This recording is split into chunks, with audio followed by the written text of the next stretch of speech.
There's an analogy, and I get it, and I understand why people use the analogy. They say, well, it's like carrying a gun is like knowing how to use a fire extinguisher, right? It's there. I don't have to be a professional firefighter, but I can, kind of control the situation until the firefighters show up, until the professionals show up. I get it. Cool. Awesome. If you misuse a fire extinguisher, you're not going to go to prison for the rest of your life, okay? If you misuse a firearm, you make a bad call, yeah, you can. And you're probably going to get sued one way or the other, even if you make a good call. There's a good possibility of that. Hey, folks, we got some really great episodes and videos coming up for you here as part of this podventure. Honestly, some of my personal favorite content we have ever produced.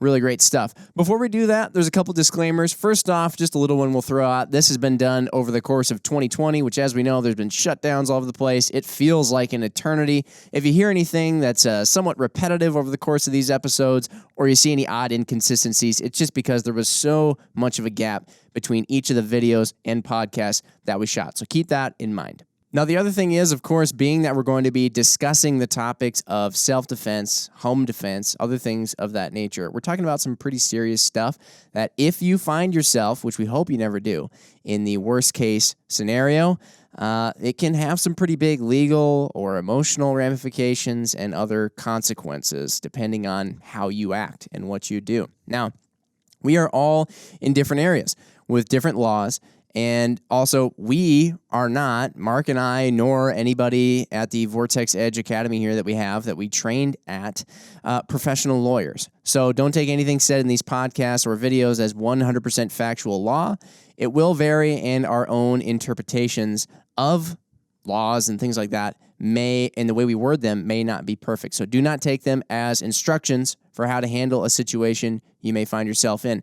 These episodes were created with the intention of giving our listeners great food for thought and a prepared mindset to be ready for anything, not to be legal advice or material to reference in any sort of legal situation. Should you wish to practice some of the things we've done here, please exercise extreme caution, as always, with firearms or physical training, and we highly suggest seeking professional training in a professional facility like Vortex EDGE right here at our facility in Barneveld, Wisconsin. And surely there's going to be more news on just what that is and how to sign up for things like that coming in due time. So now that I got kind of the cover our own you-know-what out of the way, enjoy the videos and podcasts here. Let us know what you think in the comments on the YouTube videos or on Instagram. Thanks, everybody.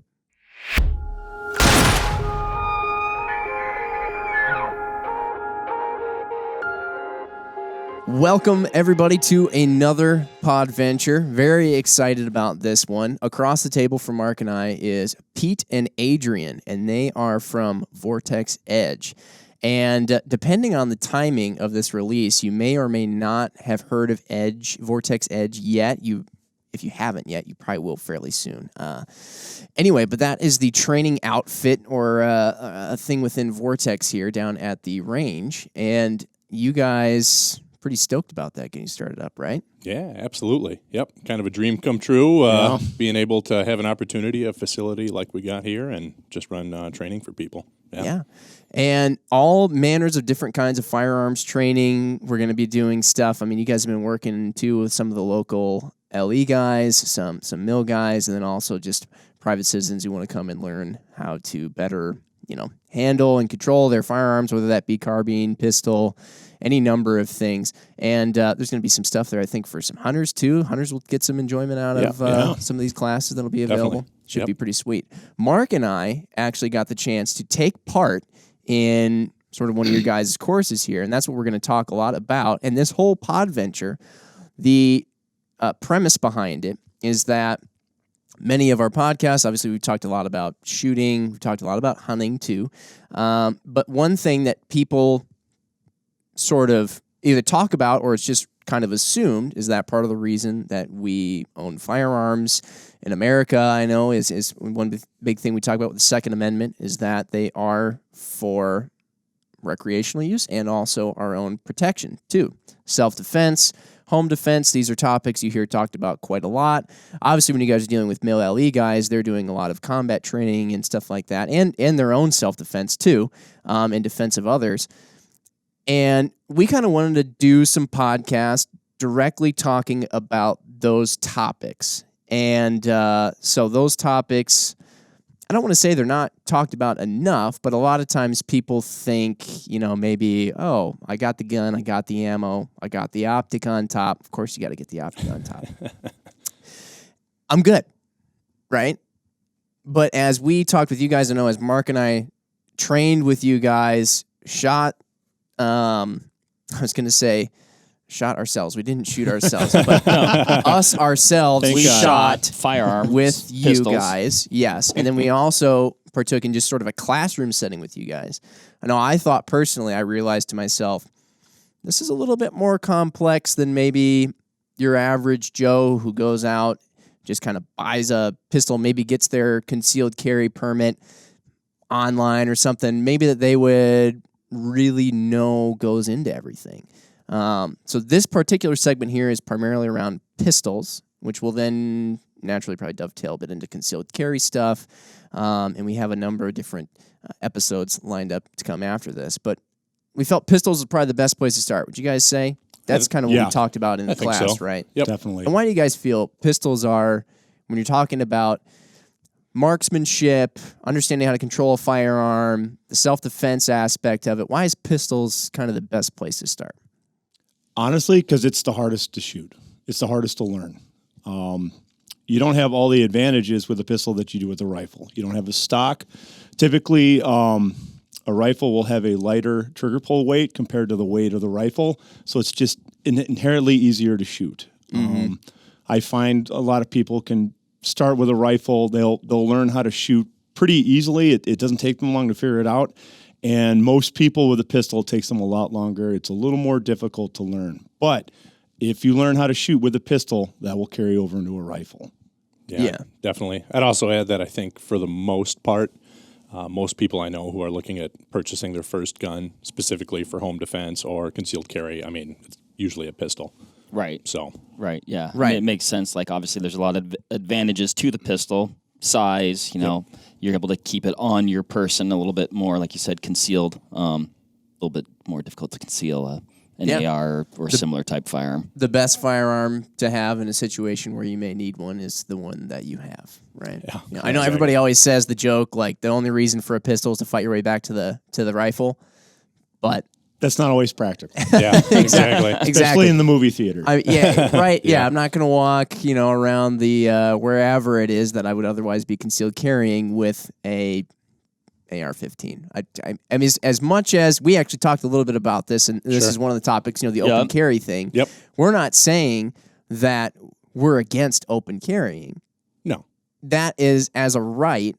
That is a right that we should have. Yep. I know one thing you guys mentioned, though, and we'll get into this. This is almost jumping a little I bit know, ahead. getting so far ahead, but we talked about the element of surprise. Yeah, the element of surprise. I mean, why not just go into that a little bit right now? The concealed carry versus open carry thing. Well, it's like, I heard it put best this way. I support the right. I don't like the practice. Because if you're serious about your own safety, your own defense, yourself and your family, not advertising to the world that you're carrying a gun is pretty important to your preparation to being able to prevail in a situation like that. So yeah, I think it's one of those things. This is America. Like we've got a great Second Amendment right here.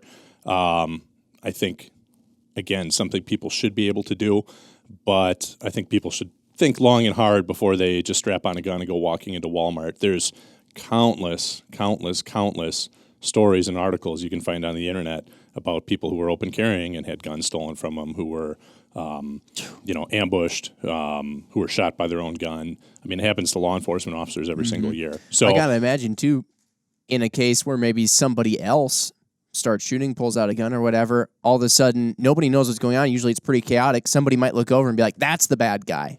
Because they can see the gun. Possible. I personally, and I know this will probably, some people probably not like me saying this, but, I like that element of surprise for serious self-defense.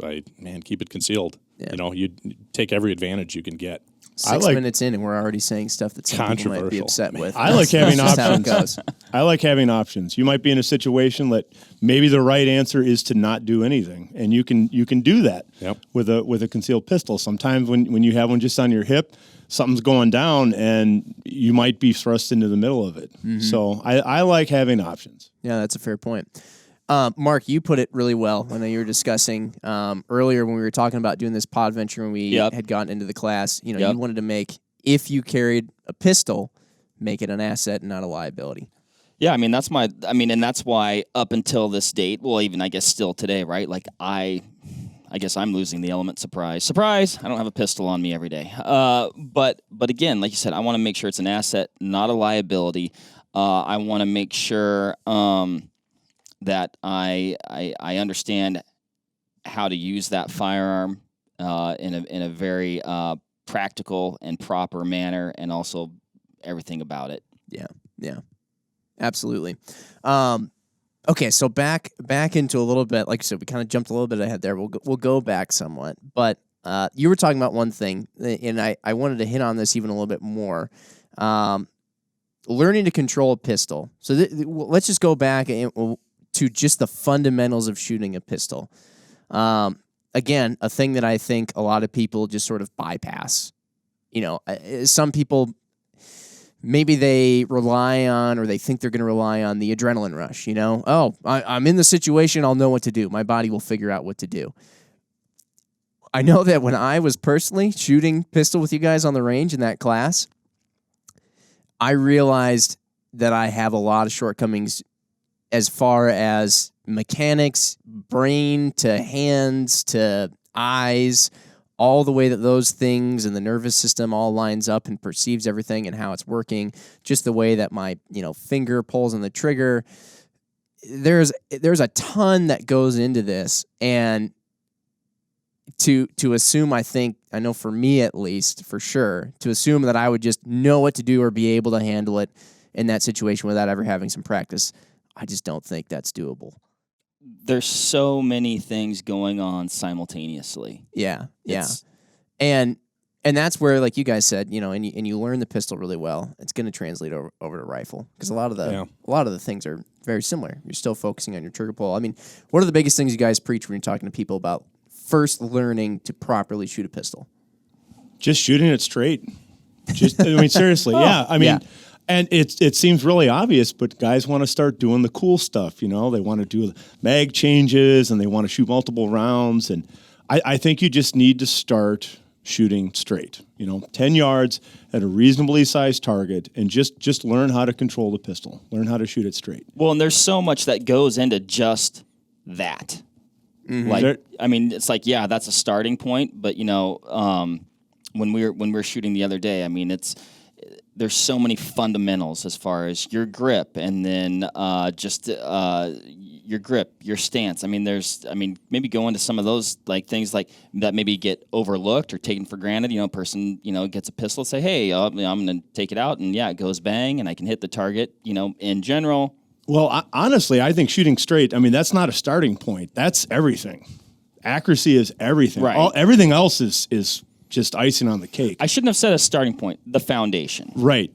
But when the more advanced you get, the smaller your targets get, and the less time you get. Like, advanced shooting is just shooting at smaller targets at longer distances with less time. That's it. It's the same thing you did on the first day. And I think sometimes people overlook that. They want to do the flashy stuff. They want to do the stuff that they might see on Instagram. But when it comes down for real, the ability to place rounds where they need to be in a stressful situation, that will typically solve problems a lot quicker than anything else flashy. Like I said, I think it's so often overlooked. Dealing with law enforcement officers, maybe their accuracy standards were never that high to begin with. Pretty much anybody new to pistols, or people who've been shooting for a while. I know it's real common in our classes. We have those small targets, so we put up those B8 bullseyes at 10 yards, and we'll have guys that have been shooting the same gun for years and not realize that it hits low or high. They've never thought about actually zeroing their pistol just because they've never been asked to do that kind of shooting before. Mm-hmm. So I didn't mean to correct you there, but I think accuracy is everything, and everything else is just You know, it's the hardest thing to learn. It's sometimes the least fun. It's like eating your vegetables. You know it's important, okay, but you got to do it every day. Yeah. I compare it to other sports. I mean, when you're learning a new sport or you're a kid learning a sport, there's fundamentals of whatever sport you're playing, right? So you practice those, you get good at those, but you're not just going to jump into the game right away and expect to be able to, perform at a high level. You have to have the fundamental skills down. So when you're in the game, you can think about, who do I pass the ball to? What type of player are we running? Things like that.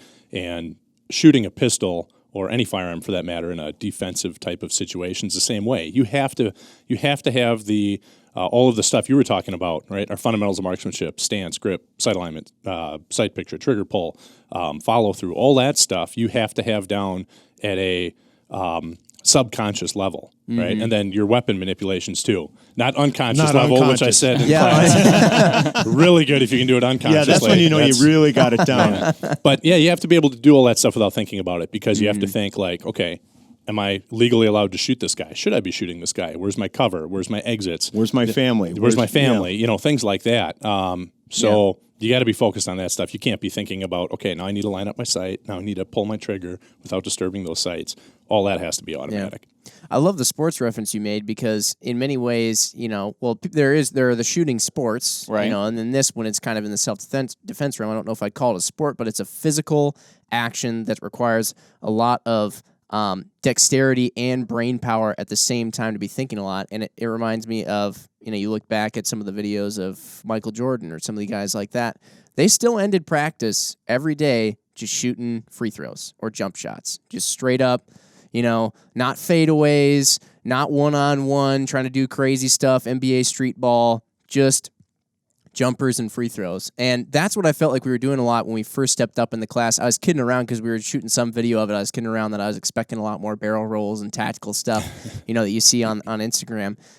But the first thing we did was at 10 yards, we just shot 10 shots. We weren't doing it fast. There wasn't any kind of time limit. It was just shoot 10 shots as accurately as you possibly can. And even that showed a lot, We started to figure out, I started noticing that I was shooting low left, which implied that I had kind of a pre-ignition flinch that was going on. We discussed it's not even necessarily that you're afraid of the gun in those cases. It could just be that you're seeing the sights and you just want it to go off, right now, and then you kind of flinch a little bit or whatever. But you start finding out a lot of these things, or if your sights aren't quite aligned, you may see that. And it isn't the most exciting thing ever, but just practicing that. And when we did that, it it kind of took over the course of the whole day. But towards the end of the day, we started doing some stuff that was a little bit quicker. Mm-hmm. Mm-hmm. But you get that foundation early. Yeah. Like if we started just shooting speed, you wouldn't have the same effects. Like I'm serious, at the highest levels of shooting, like the class we did, that ball and dummy drill we did, like guys would do that every morning before they started the class. Explain that one, because that was a really cool drill. I like that one. So, yeah. Most people, when they shoot a handgun, well, let me go back. So the key to shooting a handgun is just, and I've said this before, just you put either your dot or your sights where they need to be, and you just press the trigger without disturbing the gun, and you'll get a hit every time. Most people will somehow influence that handgun before it goes off. Okay, typically it's low left or whatever, but if people are missing, it's typically because they're doing something to the handgun. So we do a drill. And man, I got this from some military guys, 10 years ago. Brian Searcy, who used to work for Tiger Swan, I got this from him. But the drill's been around forever, and it's just a ball and dummy drill. You partner up with a guy. He basically loads your handgun for you. You may or may not have a round in that chamber, okay? And then you go ahead and shoot the pistol. And, if there's a round in there, hopefully it goes where it needs to be. If there's not, you kind of watch what your reaction is after that shot's fired. And typically you'll see guys do this. And that's kind of like a really true assessment of what you're doing as the trigger's being pulled. Yeah. Now, if you're not watching on YouTube, Pete kind of like, I guess you dropped the gun forward. Now, if I recall correctly, though, that, again, like you said earlier, Jim, that may not be a response to being scared or a flinch. That could be actually you're anticipating, I guess the recoil of that firearm, and the gun's pushing into you.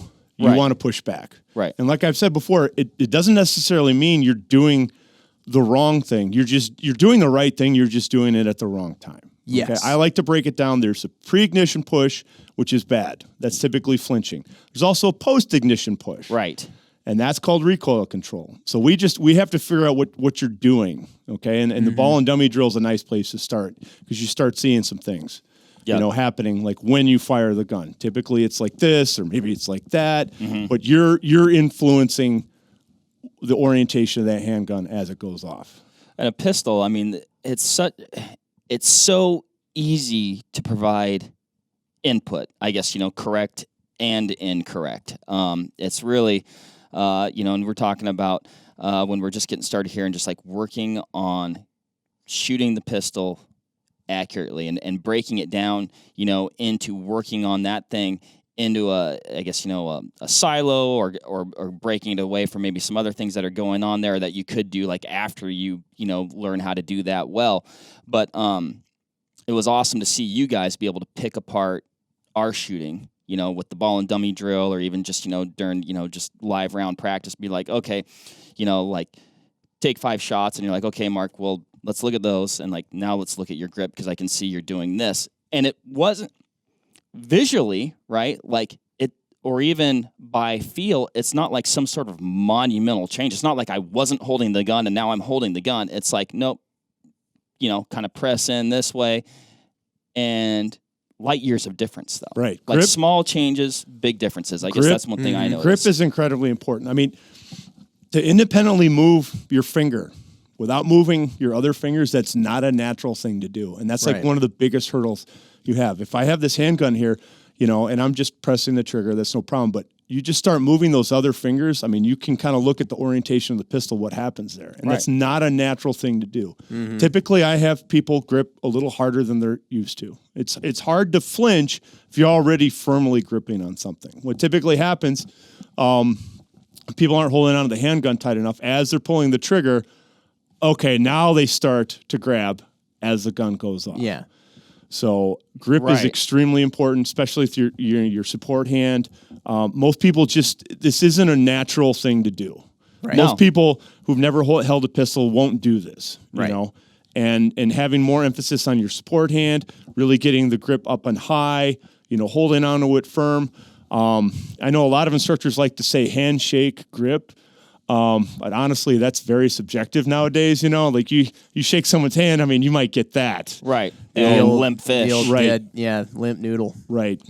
No, and I'll say, so I want to go, so going back to probably some basic terminology that you guys just know and gloss over and talk about.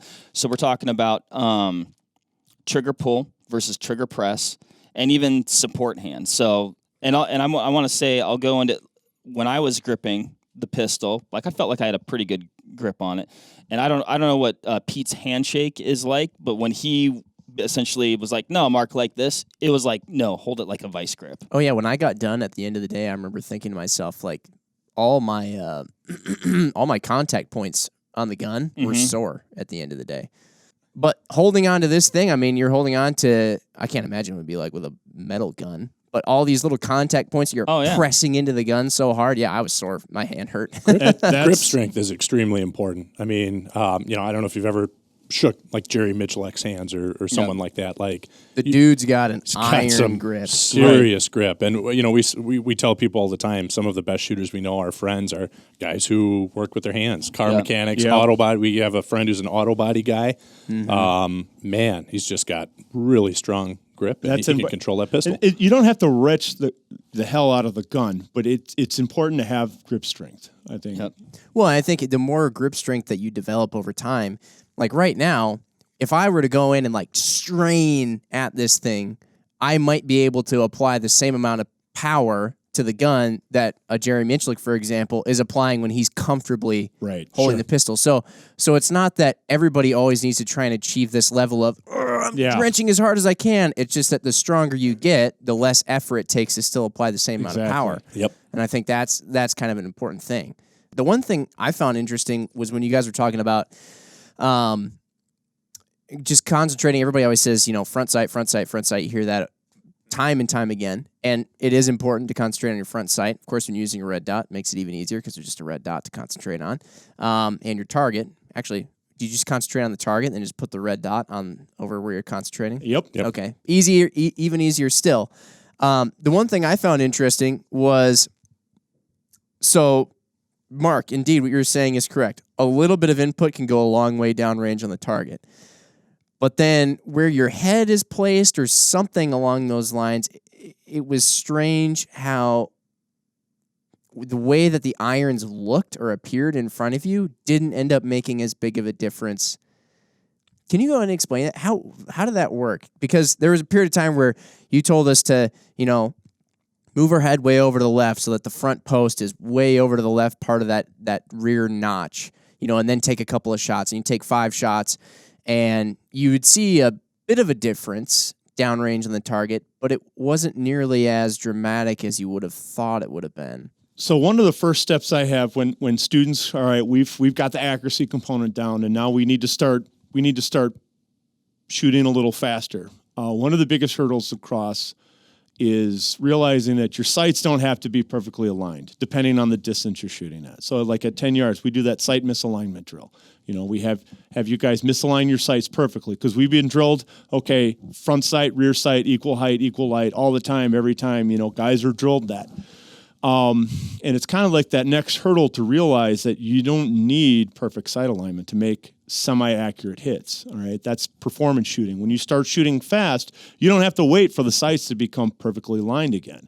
And I kind of have a saying: I don't like to sacrifice a perfect trigger press over perfect sight alignment. I'm when it comes to sight alignment, perfect is the enemy of good enough. Okay. Mm-hmm. Sometimes you just need to accept good enough. As long as you're doing everything right, you will get a hit. And that drill's nice because it kind of shows people, wow, where my sights really are isn't as important as I thought it was. I think a lot of times misses on targets are misdiagnosed for I'd say 2 things.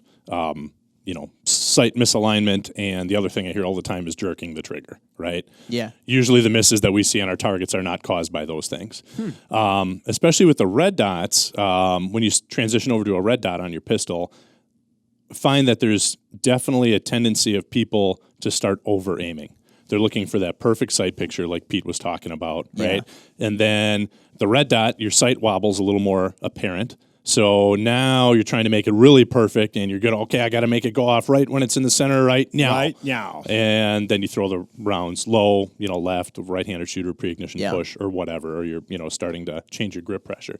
So, basically you need to see your sights good enough to make the hit on the type of target that you're shooting at. Mm-hmm. And beyond that, especially when you're learning and things like that, I think that trigger press and consistent grip pressure, that's really where you make your money. Those are the things you need to be focusing on. And with experience, you'll learn, okay, how far away can I make a hit with my sights misaligned? And that's something you just learn through experience. Because you wouldn't get away with that stuff at 5 yards that you wouldn't get away with it at 25 yards. Yeah. You would definitely be throwing rounds.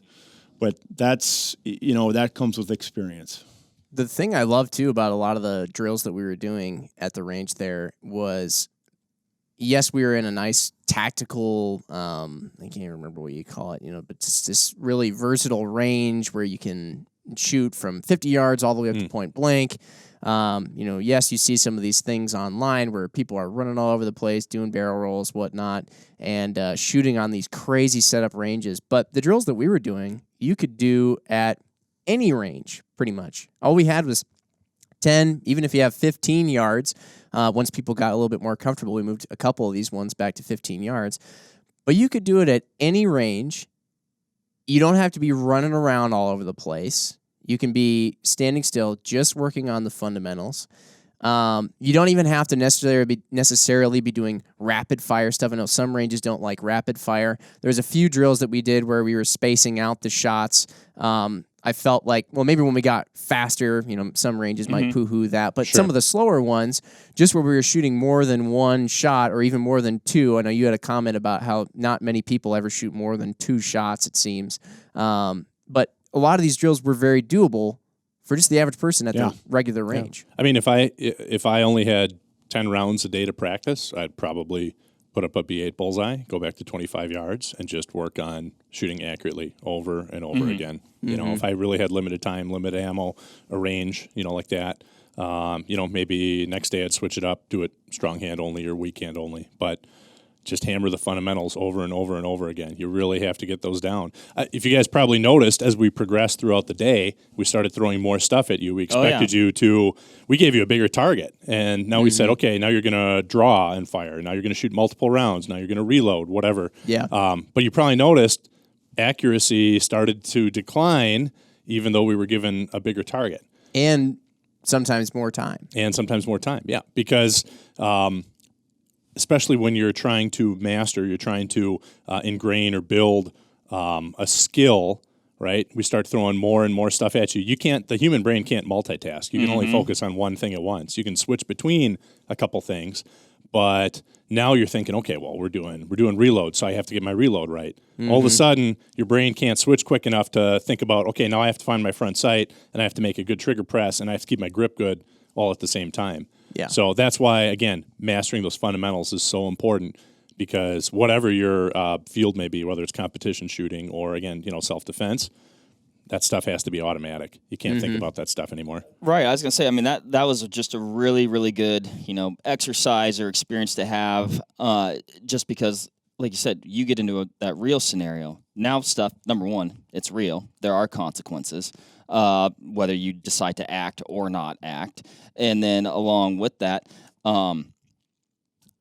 just, you know, you've got a whole host of other variables that are coming into play that you have to, you know, anticipate, predict, whatever, what have you. But I noticed that one thing I noticed throughout the day is once I just, probably very elementary, and probably the day felt slow to you guys, but I know at least for myself, I have admittedly not shot a lot of pistol. Like I said before the class, I've shot pistols enough to know they go bang, and that's about it. But just when I'd start to feel a little comfortable, we're on to the next thing. I was constantly on the edge of my comfort zone throughout the day. It's like, oh, you're starting to get that. Well, now we're going to roll this in, and now we're going to roll this in, and it really did. Okay, hot shot. Yeah. Exemplify. Kind of what you're talking about there of you know, having all those multiple things come into play and needing to be able to count for them, you know, when they happen. Yeah, and that's something I think we run into. We get the question every now and then, like, oh, this is a Pistol 1 class? Well, I've been shooting pistol for 10 years. Can I just do your advanced class? You know, or your Pistol 2 class or whatever? And every time I've let somebody into a second day of a pistol class without going through our first day, I've always regretted it. I think you said even sometimes the newer shooters are actually the easier ones to teach the right way. Sometimes if you come in like I don't know what I'm doing, the people are apt, they don't have all those bad habits. They will listen a little harder. You know, sometimes guys who think they have a lot of experience will actually have a lot of habits that they just can't break, and sometimes they're a little harder to get to. I think that's a big problem, is getting people into our one-day pistol class. I think people, it's too basic. It's not. It really isn't. It really isn't. So, but yeah, I enjoyed the hell out of it, even though there was a lack of barrel rolls. That's day 2. That's right. That's day 2. That's day 2. But it was really good, and it definitely exposed a lot of things. And you know what they say too is, you know, like when you're doing anything and you're trying to get better at something, if you're always doing it to the point where you're accomplishing, you know, doing really well, if you're just always doing something to the point you're doing really well and you're never screwing up, you're probably not getting any better at it. You're probably just kind of hanging out at whatever level you're at. And, you know, so doing like in that class that we were doing where you would start getting comfortable, but then it'd be like, all right, let's add this in. Okay, now I'm screwing up. That means you're getting better if you're screwing up, because now your brain is learning things. It's like educating deer, you know? It's like, oh, I screwed that up, but I at least made it out alive, so I just won't do that again. You know? When you're doing it in training, you make it out alive when you screw up. And so we have a tendency in firearms training, or I'd say probably anything people do, we like to practice what we're good at, right? Yeah. It makes us feel good. So you see a lot of guys, they go fire up their phone on Instagram and they, you know, shoot some drills up close. Or, you know, I would see it all the time when I worked full-time law enforcement and I ran our range there. We'd have open range days. people would come in and they would shoot all their rounds from 5 or 7 yards. They do some fast draws, shoot quick. Yep, they all look good up there. I'm good at making noise at 5 yards. Yeah, I'll do that. But are you really, getting better at anything? Probably not. You have to practice the stuff you're not good at. Yeah. I like that. And transitioning now a little bit, too, into the concealed carry self-defense kind of side of things. There's a reason why, even just for this first 30 minutes here, we've been talking so much about the accuracy side of things, understanding how to control your pistol, understanding how your pistol shoots, I learned, too, the other thing is, while we were doing all the shooting, I learned that I kind of want to switch out my trigger. I had some aftermarket trigger in there, and I actually ended up finding out I like the regular Glock trigger that it comes with better. Yep. I wouldn't have known that. I saw really good reviews on it. Everybody said, oh, it's the greatest thing since sliced bread, whatever. Just happens to be that I personally don't really like it that much. So if I listened to everybody on the internet, I probably would have still had it in my pistol. But now, through real experience, I know. Anyway, but stuff like that can happen. So you learn these things, and then now as you transition over into the side of the self-defense, concealed carry kind of thing, you can be just sort of a better equipped person should a scenario where you need to use your pistol ever arise. What do you guys think? So that kind of goes into a little bit of mindset of concealed carry self-defense. I know after we took this course with you guys, the classroom and the in-person thing, I did realize I need a ton more personal practice with a pistol, just actually shooting it, building up accuracy and stuff like that, and the muscle memory, the subconscious use of the pistol. But I did come out feeling more confident, and as though many of the questions that I've had surrounding what the heck is going to happen even if something like that goes down, I did come out feeling a little bit more confident. But going into the mindset of things, in the classroom section, Adrian, you were talking about you got to understand why it is that you're even considering concealed carrying. Sure. Right? What's your mission? What's your objective? Yeah, is the way that you worded it. And what's your thoughts on that? Is it to go out and be vigilante Batman everywhere? Is it to try and get in a fight with somebody? Is it to just be like, oh, well, now if anybody ever comes at me, I'm ready. I'm strapped, bro. Like, bring it. Or, what reason is it? Well, I mean, I think it's going to differ for different people depending what your walk of life is. Yeah. But whatever it is, I think it's really important that you think about it hard and you have it figured out before you step out the door. Because if you don't, you can potentially find yourself in a situation where we start getting, what we'd call mission creep, right? If I step out and I say, you know what, the world is a dangerous place. It can be dangerous, right? I'm going to carry a pistol to protect myself, my family, make sure I go home safe to my family at the end of the day, and that's my objective, okay? And now all of a sudden, you're in a situation where, okay, well, am I going to intervene in, whatever's going on over here? A domestic, a guy and a woman are arguing and fighting. Maybe it's physical, maybe it's not, and I'm going to go step in and intervene there. Well, if my objective was to make sure that my family and I get home safe at the end of the day, does going and interjecting myself in someone else's business, does that help me accomplish my mission? I would argue maybe in that case it may actually detract from your mission or make it less likely that you're going to accomplish your objective. Now, I'm not saying that people shouldn't help each other out, right? I mean, I totally get it. Again, law enforcement for 14 years. I took an oath to go out and help protect other people. I put other people's lives at a higher priority than mine by the nature of my work. I had to. But people have to weigh that out. They really have to think about it. And there's a lot of considerations you have to think about. It's not just about, being a good person and wanting to help other people. I get it. But, some of those situations, you don't know what you're walking into necessarily. Yeah. So you just have to be really careful. To your point, I mean, if you got your kid with you and your kid's kind of following you around holding your hand, are you going to drag your kid over there to the brawl in the Walmart parking lot to then try and break it up? That's where, no, the safety of my family and my and children are the priority there. Exactly. Absolutely. So you make sure they're out of there, they're safe or whatever. If maybe, whatever, you're by yourself and it's broad daylight and there's something big going on over there that seems like a really pressing matter or whatever, that there may be a situation where you do feel like, okay, my family's not even here; they're safe somewhere else, and this seems really pressing. An active shooter or something like that. I totally understand, and I mean, I get it. Like a good guy with a gun can save a lot of lives there. So I totally get that one. So I understand why people want to act in that, and if that's the decision that they decide to make, hey, totally understand it, and I support it. But just have to be careful. You have to think about that stuff ahead of time, because you don't want to get stuck in that situation where things are popping off, and now you're second guessing in your mind, what do I do, what do I do, what do I do? Like, you should have that decision made up. Like, is this something that I'm carrying a gun for? Is this why I do this? Okay.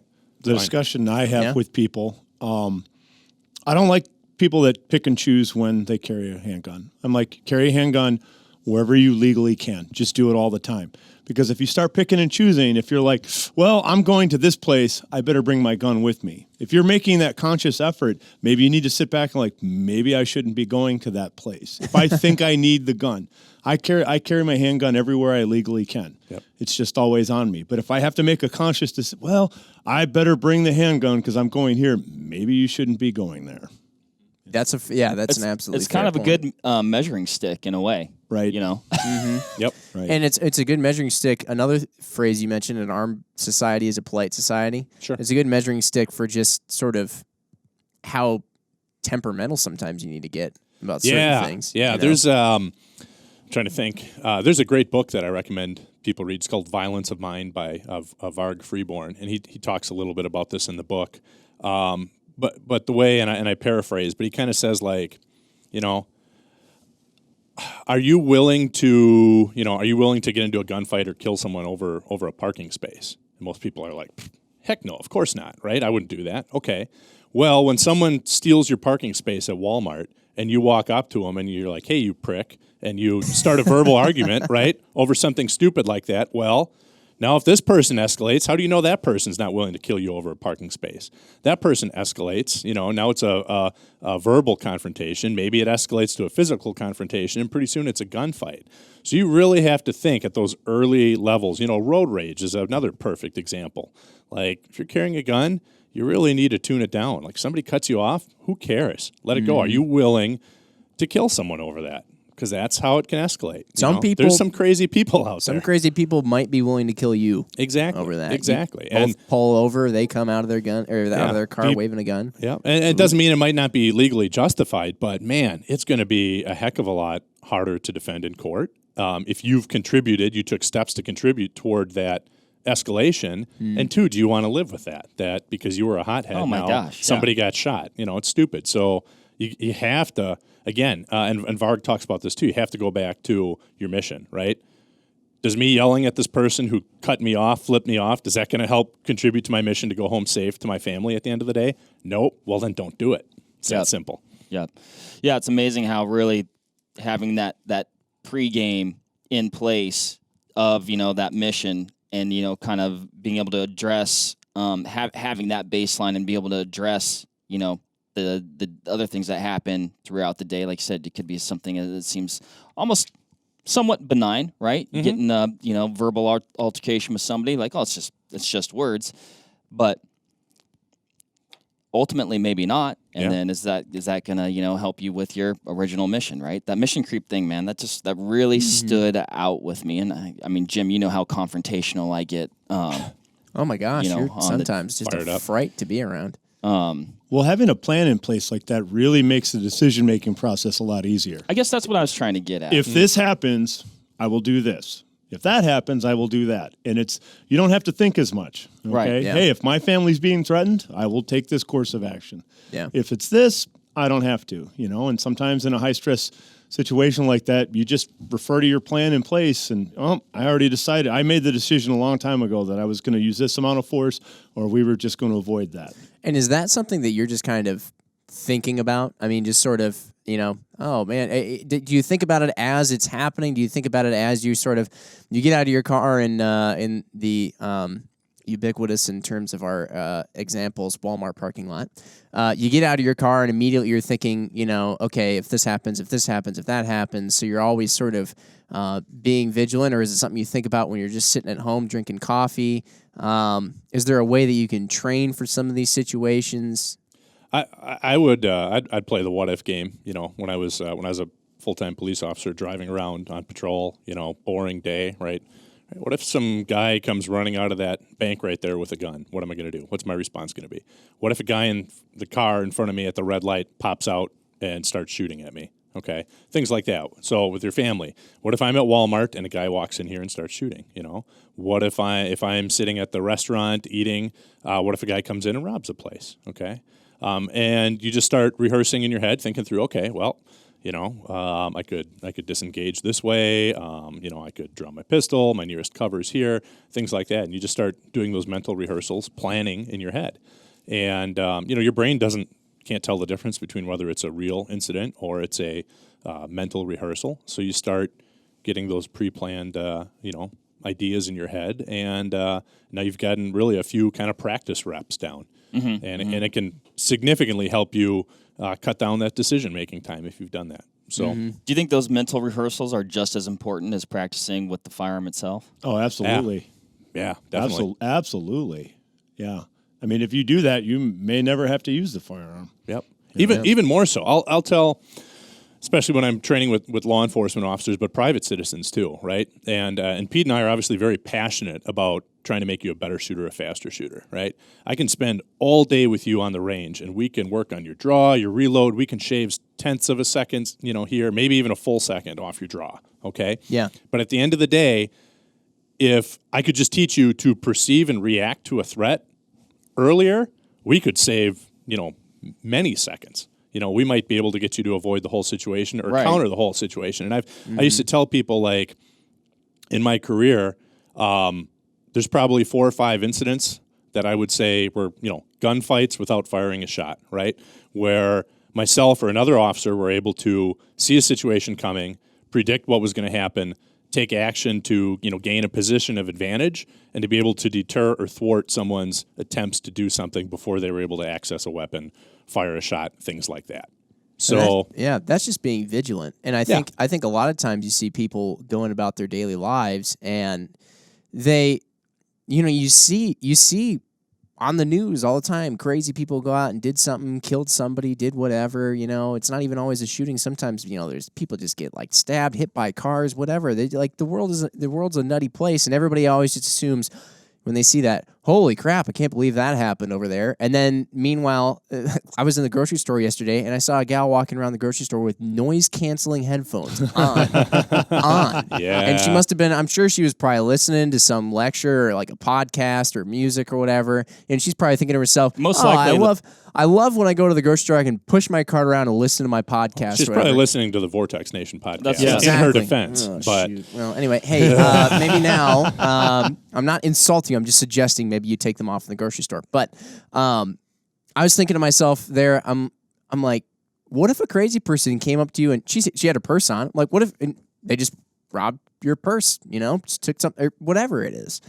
I mean, the old advice used to be, talk when you're walking home at night, talk on your cell phone so people know where you are and stuff like that. Like, okay, now you're distracted. You're not going to hear someone coming, and hey, look at my $1,000 cell phone. It's a tempting target for people. Like, no, pay attention. I know exactly what that lady's first thoughts would be. How is this happening to me? Exactly. Yeah. It's such denial.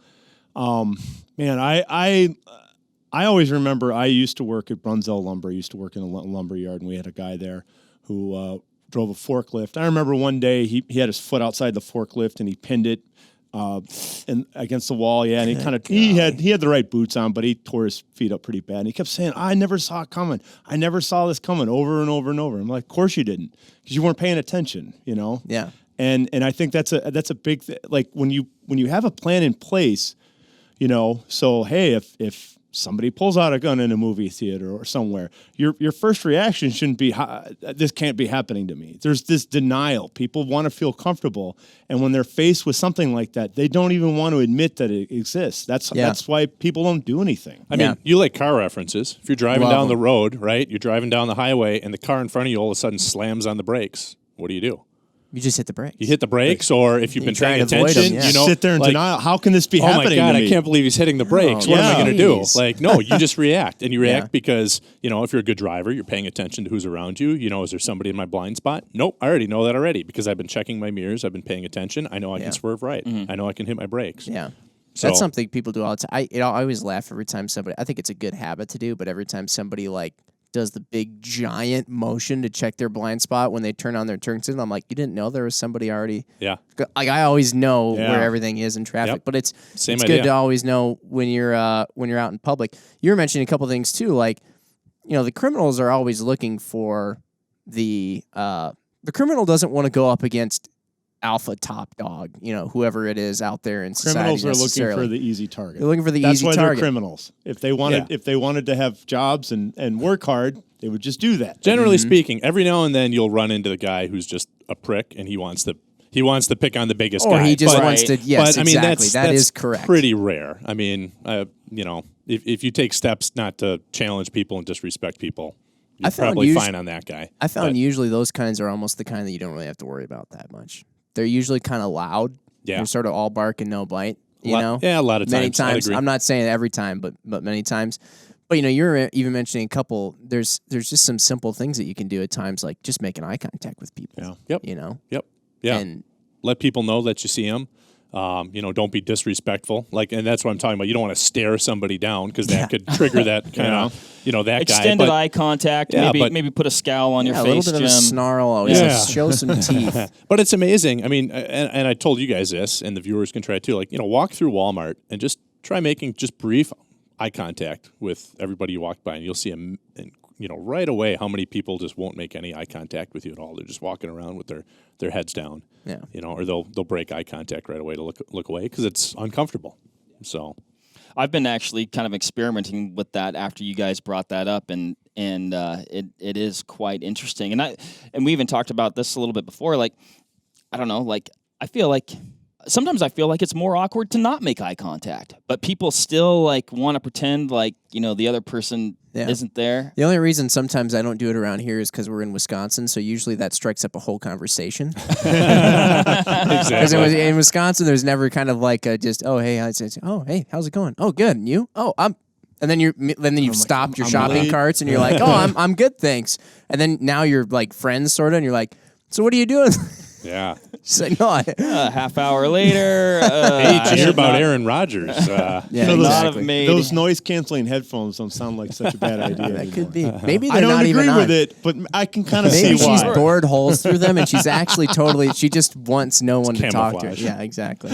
I do want to jump back real quick to talking about the situational awareness, the what if game, and kind of constantly developing these plans and practicing, because I think at least, and maybe I'm asking as much as saying or as kind of observation, but to me those are all really good things to practice, whether you do or don't plan on carrying a firearm. Oh, absolutely. yeah. Yeah. Yeah, Yeah, absolutely. Absolutely. that's a great point. I I mean, if you're not carrying a firearm, it doesn't mean that you shouldn't be vigilant. right, and I've been doing that a little bit more lately because I'm thinking about doing that, on a consistent basis. So you go in the restaurant, like, okay, well, where do I want to sit? Is my back against this wall?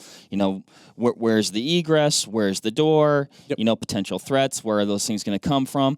But whether you do or don't have a gun, that could be all important information to kind of have mentally cataloged. Yeah, absolutely. I mean, number one, there's places where you can't legally carry a gun. Sure. You may be out of state or something like that. And yeah, number two, even if you don't, it's good advice. Another book plug I'll throw out there is a book called The Gift of Fear by Gavin DeBecker.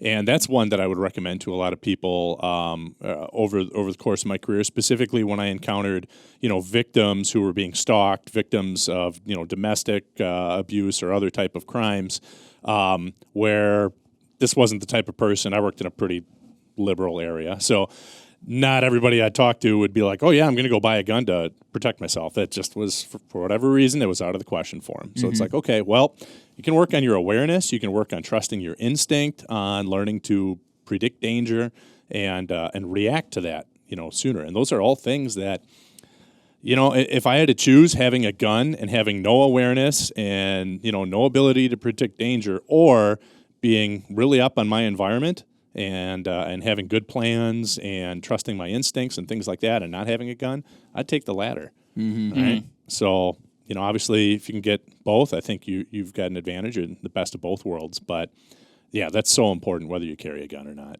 And again, I go back to driving. I relate the two, carrying a gun and driving, a lot, because you have to be tuned on. Things that you can't predict happen. You have to be able to react to them automatically, immediately. So if you do that when you're driving a car, or at least you should be, why not do it? Just carry it on to other parts of your life too when you're out in public. It's true.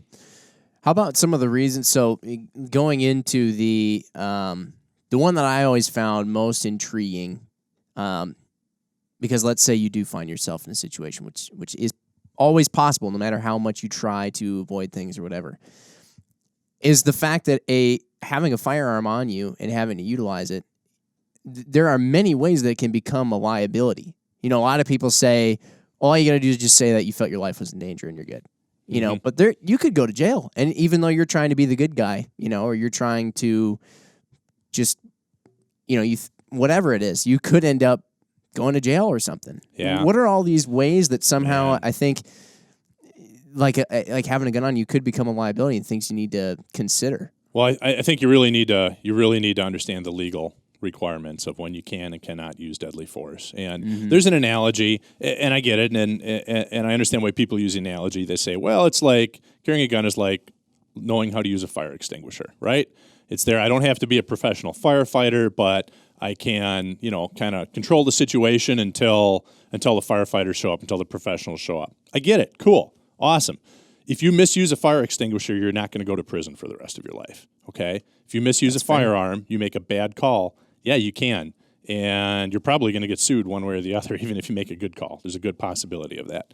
So I get the analogy, but there's a little bit more to it than that. I think the thing that most people who, private citizens who are carrying a gun, are lacking in their training right now, or many of them are, is really understanding the legal requirements. So, deadly force case law, use of force case law. When can I and cannot use a firearm, deadly force, to protect my life or someone else's life?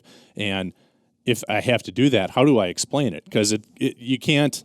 There's a misperception out there that I can just say, "Yep, I was afraid for my life," and okay, he had a reasonable fear. No, like you have to be able to explain why you were in fear for your life, why.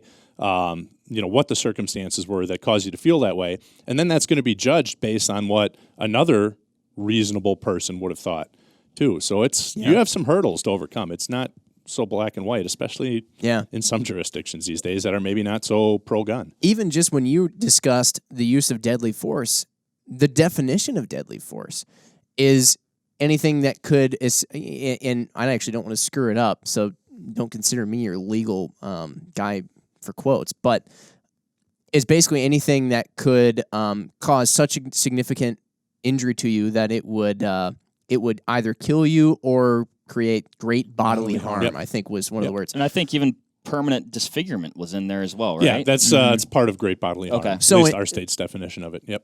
In theory, somebody coming at you to slug you in the face, where you start thinking about some of these things, and it's like, well, should I pull my gun on a guy who just comes up and punches me in the face? Because I guess if I get punched in the face, depending on how hard he hit me, I don't know, maybe I broke my nose, but at the same time, it's like there's a lot of different things going on there. Yep. Reasonableness. Are you injured?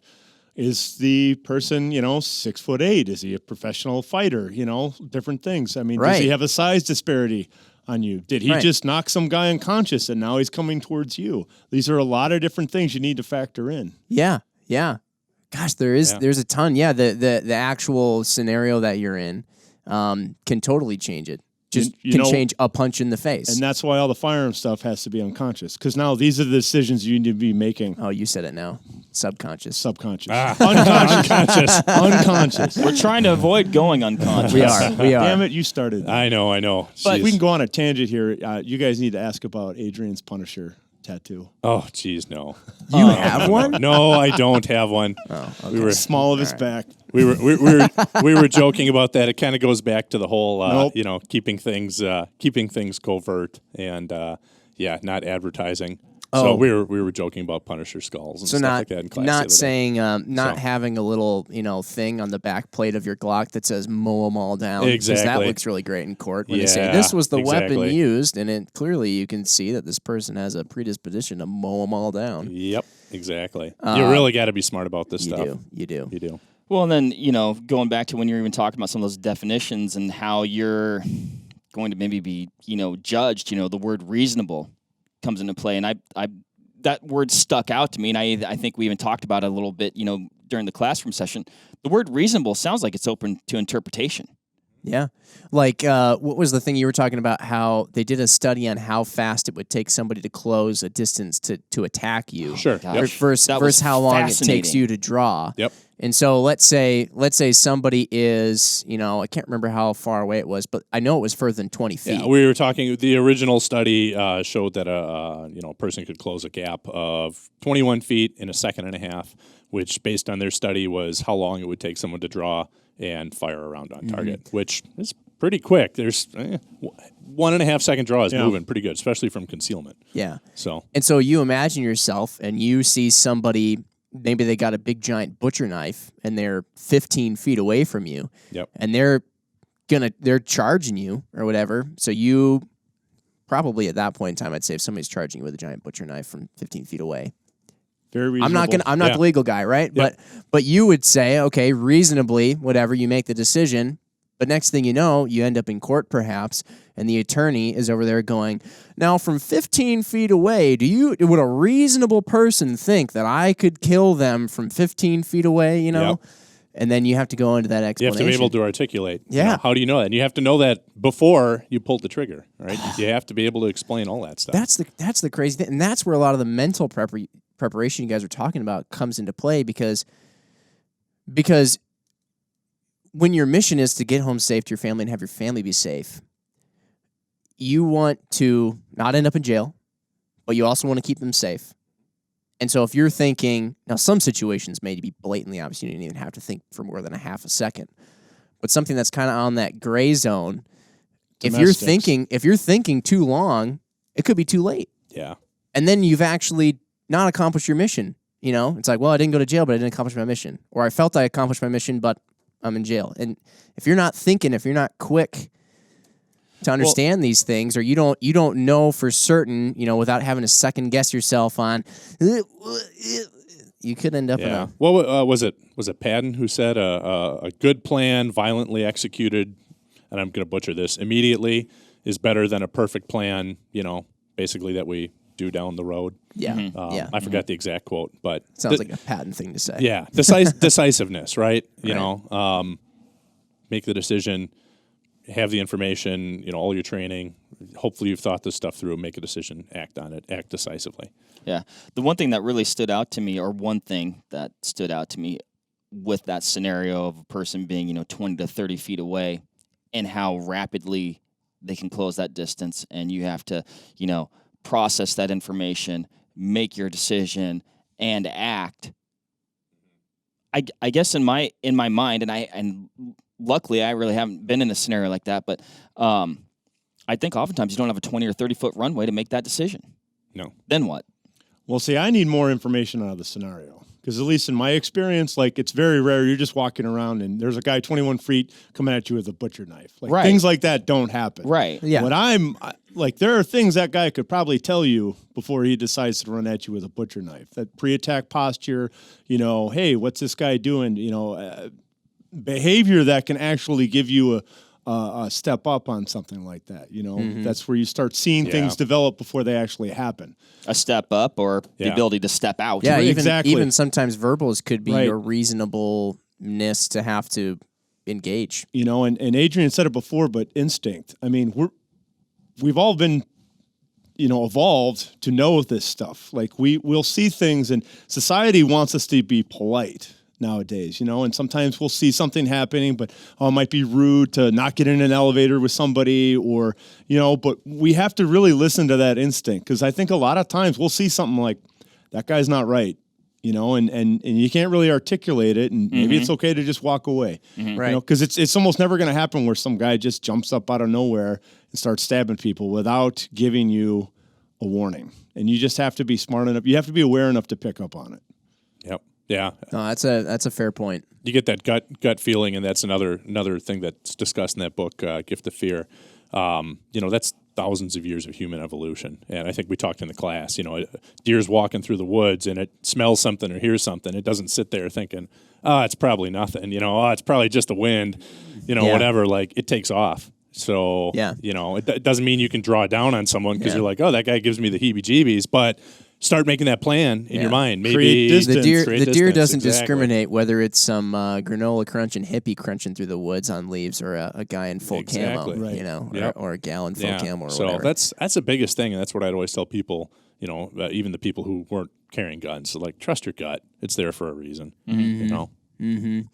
What there were, and I should have brought my notes in from the class actually, but in the end, you kind of boiled it down to there's almost 4 things that you need to sort of be able to digest in a situation that's unfolding in front of you. And there was I know there was the deadly force thing. You know, there was also understanding the people around the situation, and then there was understanding the person that was sort of the suspect, if you will. Sure. What were those things again? I can't. I'm trying to think off the top of my head which slide you were referring to, but It basically, was right towards the end. yeah, I mean, basically, kind of summarizing it all up. Like, you have to understand, you know, what deadly force is. You have to understand what is your justification for using deadly force. Okay, which is behavior which, you know, has caused or threatens to cause imminent death or great bodily harm to an innocent person or yourself. You have to have target requirements. Okay, That's what the target requirements was the phrase. I have to locate my target. All right, I have to identify my target, and I have to isolate my target to make sure that I'm shooting the right person if I need to. That I'm not, you know, shooting a family member who crept in the house late at night because they're trying to sneak in under curfew, which unfortunately you hear sometimes happens. Oh my goodness. And then I got to make sure, going back to marksmanship and all that stuff, right, is my target is isolated enough where I'm confident I can put rounds on the target that counts, the one that I want to hit. And then also in many states, Wisconsin being one of them, I also have to have something that we call preclusion, just meaning, do I have any other options? Are any of other options I may face, are they reasonable or unreasonable, I should say, or have I exhausted all of my other options? Where basically deadly force was my only choice, the only reasonable thing I could do. And honestly, even in states with stand your ground laws and stuff like that, I think that's a pretty good thing to go off of. If you have an opportunity, you're not just because you have stand your ground law state, Yeah. it doesn't mean that you're ready to just blast away. Yeah, You know. yeah. Believe me, it's Oh, my life's in danger. Bam. yeah, You can't. it's not worth it. I mean, just the hassle. I mean, and not only the ethical, I think, you know, aspect of it, not having to shoot someone you didn't need to, but there's a huge. I mean, it's a huge financial and you know, extremely invasive burden on you and your family just being involved in something like that. What was the average on the financial? I remember you saying to get one of those, like an attorney for something. It's Well, like if we're talking about like a homicide charge, you're talking $50,000 to $100,000. You know, pretty easily. So Yeah. depending on the circumstance and stuff like that. yeah. So, you know, I don't know. Yeah, I mean, not like you said. I mean, yeah, you got the monetary, but just the impact on you and your family, your career. I mean, Yeah. Yep. Yeah. Imagine. I mean, I've known police officers who've been in shootings, and then, you know, imagine your kids going to school, and then the other kid's like, "Oh, you know, your dad's a murderer. You know, murderers go to prison." I've heard. You know, I've had friends whose kids have told them that, you know, Well, and that you were stuff in saying school. You know, You were saying too, like the police officers, they get involved in something like that. They have the support group of the whole police force behind them when something's going on like this. If you're just Joe or Jane Doe, yeah. you don't have A lot all of cops that have a support net. union appointed attorney. Yep, you've got people who are calling up and, you know, making dinners for your family and watching your kids and stuff like that as you go through that. As a private citizen, man, unless you have a really strong support group with your church or things like that, or, you know, you probably don't have that same type of. I mean, heck, you might backing. have the opposite. Let's say you work in some place where everybody's, you know, super Yeah. anti-gun or whatever. You might have the opposite where people are now just, no, screw you. Yep, You know. absolutely. Yeah. Okay, so I have a question. I know we asked you in the class, and I think that this is one that a lot of people either wonder or maybe have incorrect information on or something. But I've heard, and I'm going to try and say it as like not morbidly or dark as possible, but I do think it's just an important thing to bring up.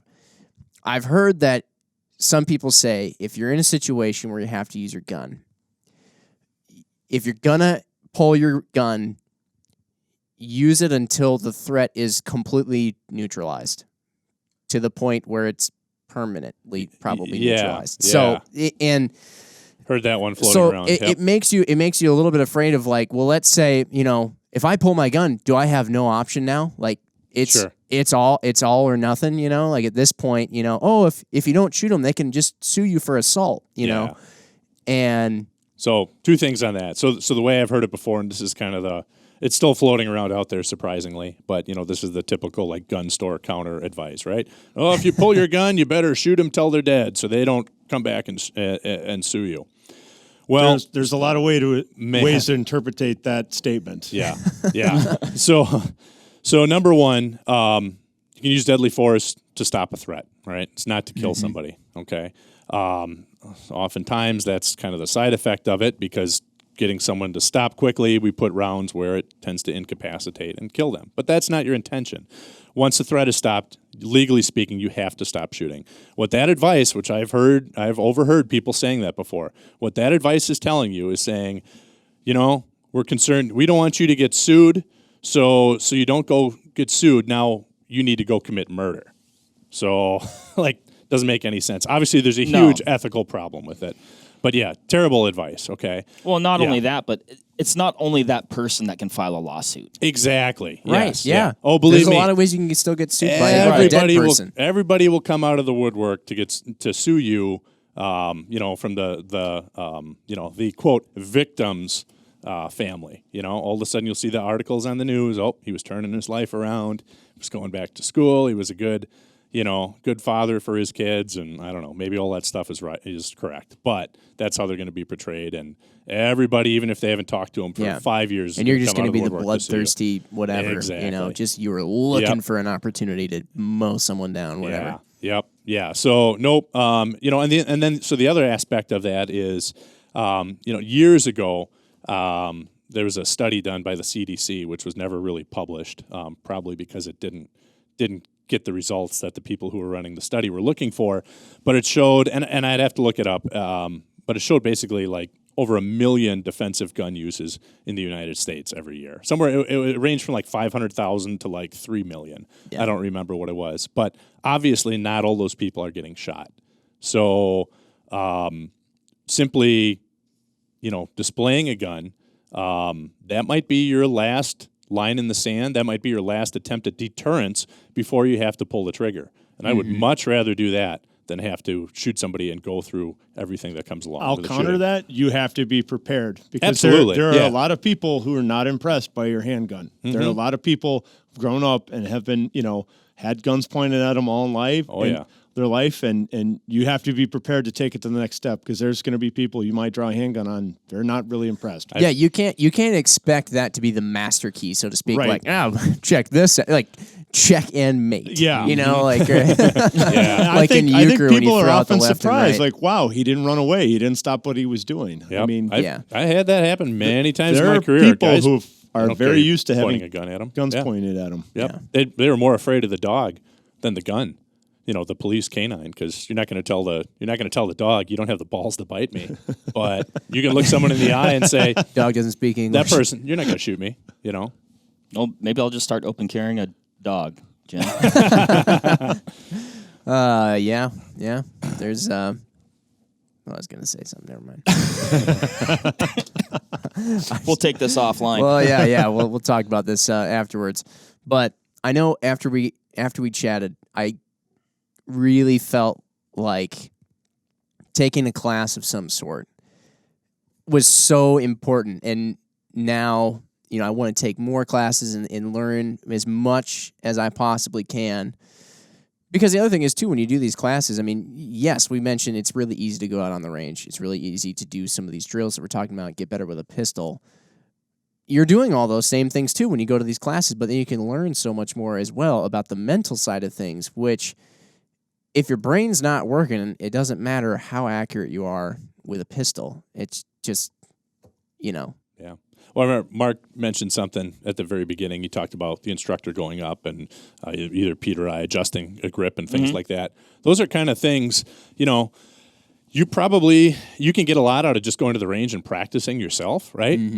But something like that, those little things that someone else might perceive from a third person, you're probably not going to pick up on. Yeah. And that's why I think it's important to go out and get actually firearms training from time to time. We still go to classes. Yeah. We were shooting with another instructor on Friday, right? So, well, look at this. Our instructors are going to classes. Exactly. It's a fraud. Fucking fraud.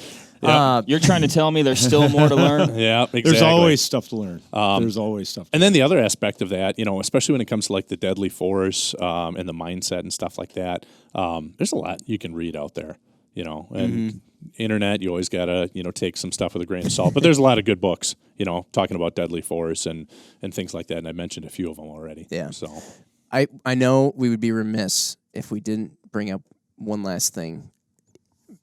Gear. Who doesn't love gear, right? Because I purposely say this until last. Which is, yeah. Who doesn't love gear? Because everybody wants to try and find the thing that they can buy to just bypass all of the time and learning and then just buy it. But anyway, I am curious your guys' thoughts on just sort of like holster, pistol, and ammo setup. I mean, if you were to recommend something, or you had a couple of big standout points, like, hey, this is something big to try and find or to avoid. Oh, and a flashlight. Right there. That right there, before we even start talking about guns, that right there is probably the thing that's often overlooked the most. Flashlight. I use that every day. Yep. I use that every day. Do you? And just for normal tasks. Oh, okay, not for shining bad guys in the face. But I mean, I use it more than I use my knife, which is Adrian's got one too. Right. Oh, yeah. Yep. I use it more than I use my knife. Yep. Guarantee, especially in the winter. I'd actually believe that. It's so practical, and honestly, in a situation, I can have this out way earlier than I can ever have a handgun out. You get, maybe you're at the same Walmart parking lot. It's 10 o'clock at night, and it's kind of alone. Somebody just comes walking up on you, and you can just, do one of these. Hey, who is that? And right away, I have information. I have information, and hey, it's Jimmy. Oh, okay. Hey, how's it going, man? Sorry about shining the light in your face. And I've done all that without ever pulling a gun out. Yeah.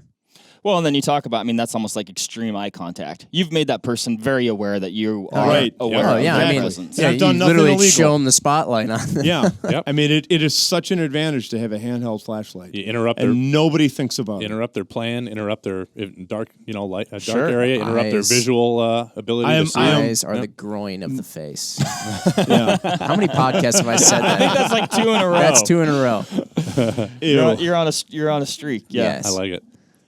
That's okay. I like that. I would start with that before I even start talking about guns. Well, and I'll Get yourself a flashlight, Mark. Well, now I need to carry a flashlight, a knife, and a multi-tool, and a pistol, and apparently I need a dog. Okay, that's 5 things. Yeah. That's the 5 things you need to get through the day.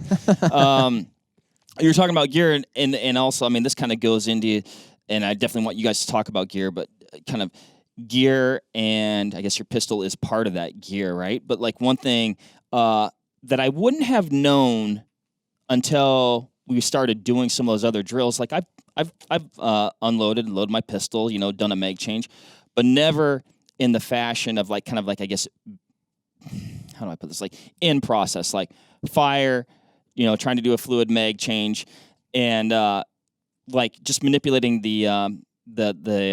my pistol. Like I had a hard time getting to my mag release, You got the Gen 3 Glock with a really buried mag release button. Right, which I've done it before, but I'm always like, not all the time in the world, tip the gun, press down hard this way, but not while trying to essentially kind of maintain some of that form to re-engage, a target. So that was one thing. I also showed Pete the 2 holsters that I guess accrued over time, and he basically told me to throw them both away.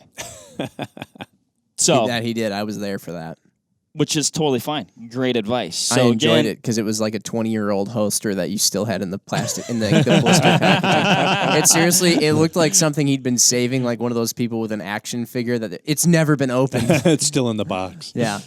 One of the great things about a training class is it just shows you deficiencies in your own skill, which is great. You can't get better unless you never realize there isn't a problem, and deficiencies in gear, and for you, it's maybe you need to do something different with that mag release. You can have an extended mag, maybe you can get a little work done to kind of get rid of a little bit of material on here. So That's you can, what I did on mine.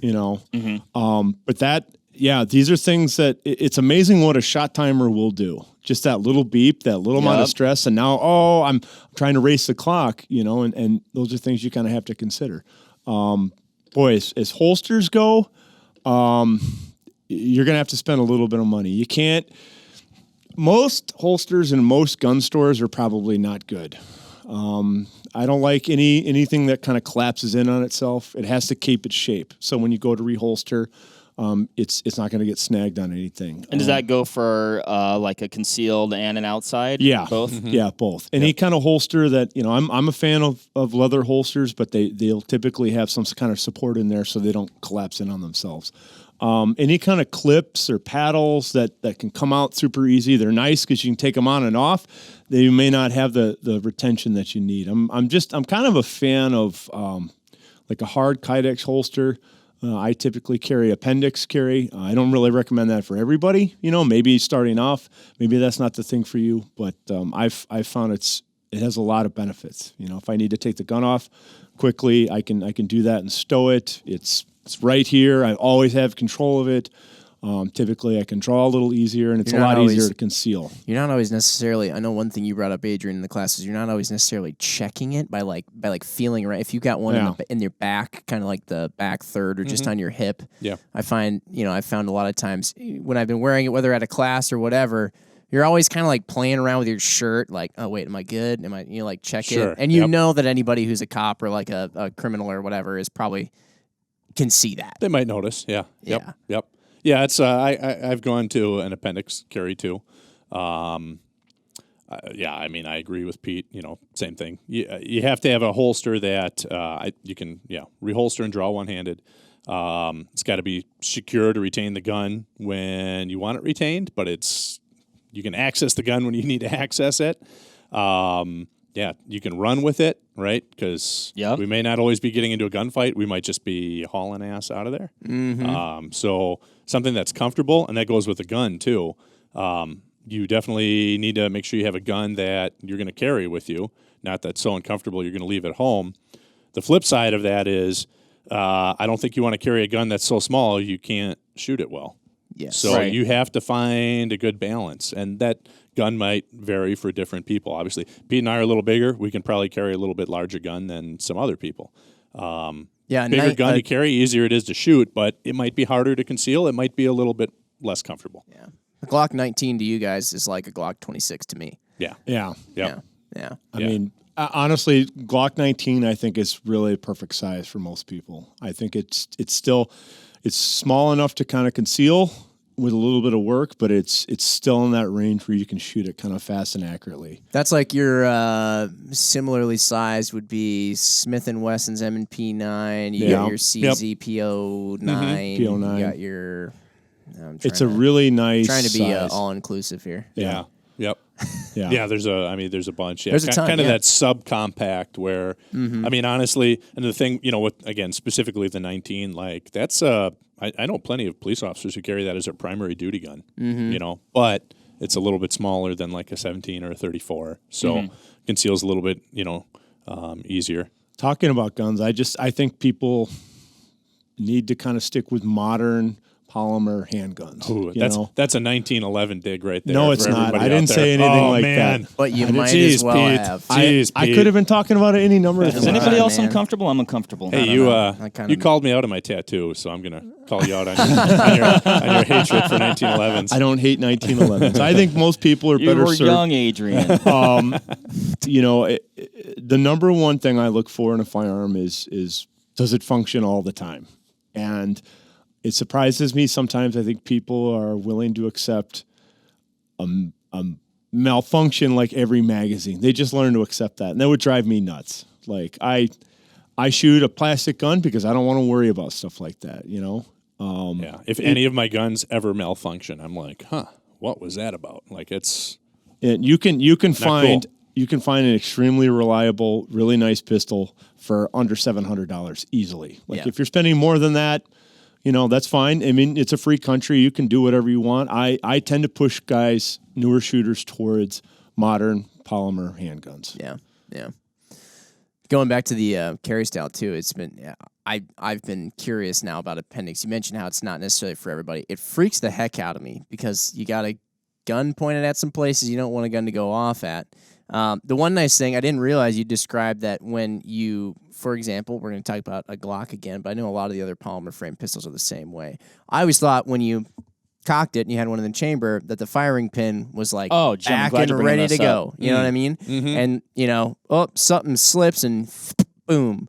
But actually, the trigger motion is what brings the firing pin back. And Striker. Or the striker. I'm sorry, not the firing pin. Yep. Somebody. Same idea. Yeah. Thank you. Somebody was about to have the aneurysm, I'm sure, Yeah. while driving their car. We were about to create a massive pileup because somebody striker. But it's actually not in its loaded position, ready to go off, which makes me feel a little bit better then. So I don't feel like whatever. I might trip and fall and bang, there goes my femoral there's artery.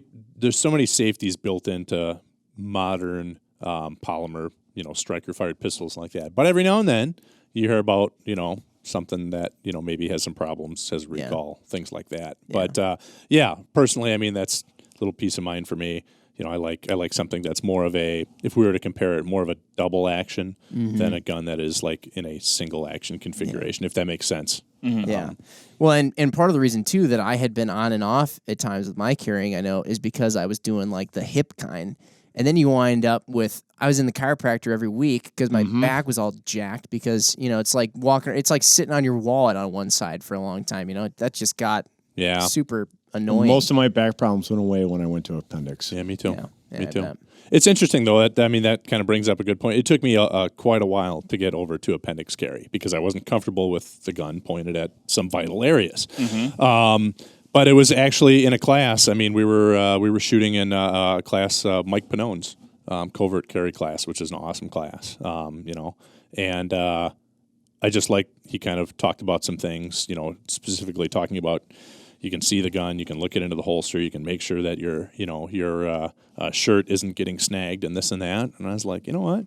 Mike's a pretty smart guy. I'm gonna give it a shot. And for me, it was me going to a class, even though I was instructor for years before that. It was me going out to another class, getting exposed to something, seeing a different point of view of it. And I was like, you know what? I think I can try that. And I haven't looked back. So Granted, when you're carrying like back here. The barrel wouldn't be pointed at your genitalia, but now when you're reholstering, can you see where that's going? Can you see if there's anything in your holster? Can you see if something fell in there? You can't. And right here, it's all right there. Yeah. It seems like the amount of control you have and the being able to observe, and I don't know, it seems like it does outweigh some of that other, like almost like unknowns. Like you said, like it's, can be difficult to reholster or see something that, and when I made the decision to go to it, I sat down and I wrote a list. Okay, Yeah. Con, pointed at your junk. Pros, I can draw the gun from either side, with either hand. It's more comfortable in vehicles. It's in theory faster to draw. I sat there and like, wow, that's a pretty convincing list. So, like I said, it may not be for someone starting out, but well, I think really, there's really not any extra considerations that you need to make you need to be performing all the same, I guess, safety protocol. You're just able to see it and access it better. Theoretically, nothing. It's not acceptable cranking off a round when you're holstering back behind your waistband either. No. I would say probably not. But I don't know. It's interesting. That kind of Pete's point brings up another point, which is have a reason for everything you do. I think a lot of people kind of haphazardly get into something and they're like, well, I'm going to do this because I heard about it in the internet. Well, did you really think it out? Have a reason for everything you do, whether that's how you're reloading your pistol, holster you're carrying, at least be able to articulate something. You want to watch me go nuts, why are you doing that? That's the way we always do it. Like that, Yeah. I flip tables over it. No, I hate that line of thinking. Yeah. That's the way we've always done it, or this is the way I was trained 20 years ago. Yeah. It's another thing. It's like, you've never put any thought into it. You just do what you're told. Yeah. And you need to constantly assess things. I've got a box full of old holsters that I tried. Some I carried for a while, some right away. I was like, well, this thing sucks. That's just the way things go. I think sometimes people are afraid to have that happen because they're like, I don't want to spend all the money on going through all this stuff. But just that's kind of how it works, If you're into something, I'm into rollerblading. I've got 6 sets of rollerblades. No kidding. Because it's just tried those ones out. They didn't work, but I liked it enough that I got another set then. And it's now I found the ones that I like, It's just, that's how it works. I ask you guys one more thing too before we cap this one off. Ammo selection. I think one of the biggest things that I guess I always kind of knew it, so I'm not going to say like this was a revelation to me, but I think one of the important things is probably not using ball ammo. In terms of when you're carrying. Understanding some states, if you can even carry there are some states that have prohibitions on carrying hollow points. So, seriously? Yeah. Oh, so you would have to carry ball ammo. Yeah, which makes zero sense, but because they like the bullets to continue going pass through people, that's why we don't live in those states. I think doesn't that kind of violate the isolating your target? Yeah, it doesn't make sense, but there's a lot of laws out there that don't make sense. What we would like is as much danger as possible in our heavily regulated state. Yeah, it's passed by politicians who don't know what they're talking about, about it. But anyways, so ammo, I mean, carry a good quality defensive ammo, some type of expanding bullet, for that reason. Yeah. Because, you want it to expand, stay in a body, not pass through, not, endanger other people. Man, I mean, there's practice with it. Yeah, I mean, so you want to make sure, especially if you're shooting like a red dot, or even iron sights, you want to make sure that your carry ammo shoots the same as your practice ammo, right? Okay, that's what I was going to ask. If that, I mean, obviously, I shoot a lot of, not a lot, but enough rifle. Do a lot of hunting, and you shoot the 165s versus the 180s out of your rifle. They're going to hit different, or heck, you could be even just a different ammunition, loaded with a different bullet of the same grain weight. It's going to hit different. Yeah. Make sure that it feeds in your gun. I don't see this as often, but, with some older pistols, like Pete was talking about, some may not, feed well with certain types of ammunition. So be careful on the internet with this one. And I'm not going to go into specific brands. Modern, okay.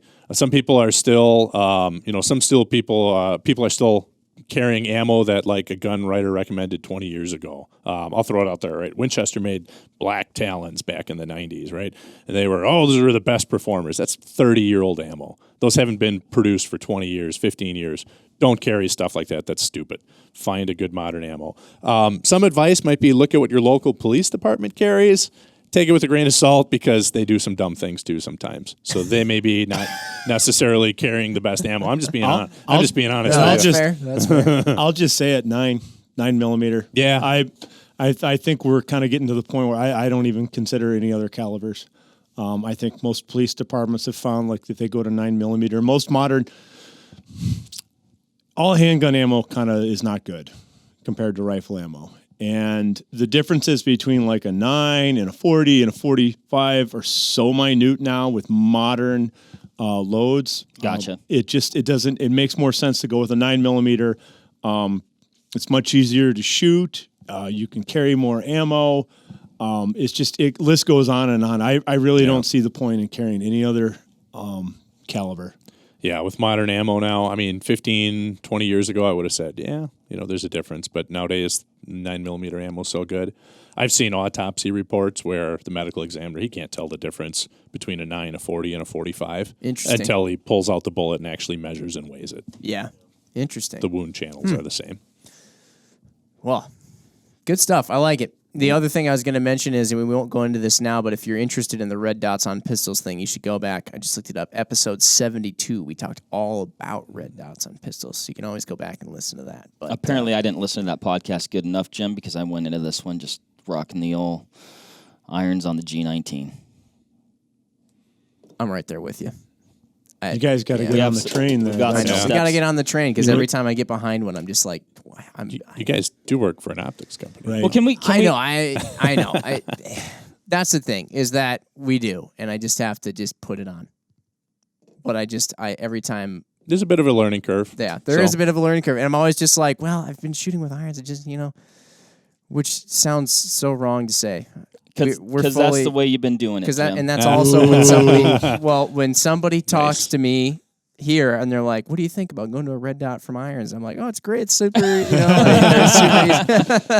I'll say this: that's the sales guy inside of me. Sorry, you'll put it on the gun right away. You may not see a difference. You'll shoot it for about a year. You get kind of used to it, and then you go back to shooting irons, and you'll never want to shoot irons again. Yeah, like that's when you try to go back and you realize the advantages. It's like when I initially missed the home button on my iPhone. Now, hate that. Like, we have a couple around the house. The kids use them basically as like mini iPads. I don't know. I don't even know how to turn the stupid thing on. I'm like, what the? Well, Mark, I know you have some issues with technology. Technology is not my friend all the time. Can we just? God, I know we keep. God, this is going. We're so long. We're at 1.5 hours, Mark. Real quick though. Yeah. When we're talking about aiming, Jim, and you brought it up, irons versus a dot, and being able to focus on. And I think we talked about this in the other podcast. So maybe just go listen to that if you want the full thing. But like, we're focusing front sight with these irons.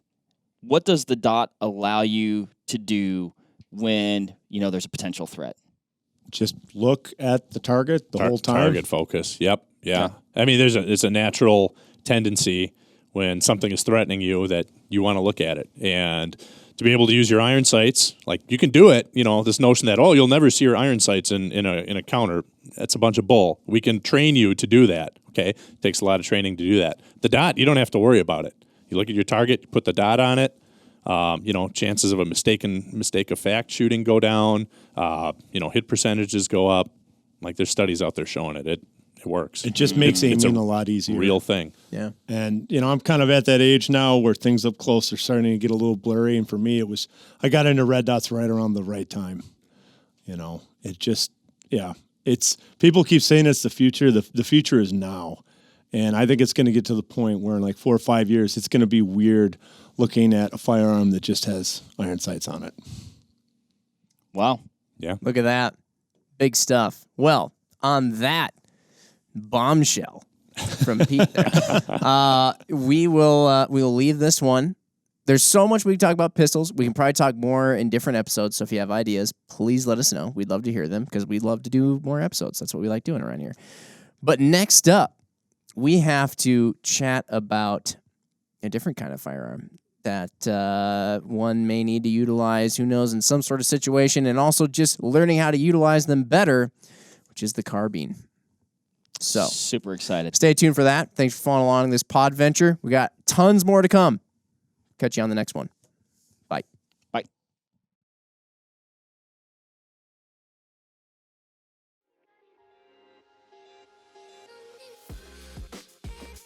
All right, that'll wrap it up for this episode of the Vortex Nation podcast. Thanks, everybody, for listening. Hit that subscribe button so you can always stay up to date on the latest happenings over here at the Vortex Nation podcast. You can also follow us on Instagram at Vortex Nation Podcast. Again, everybody, thanks, and happy hunting and shooting. We appreciate it. Have a good one.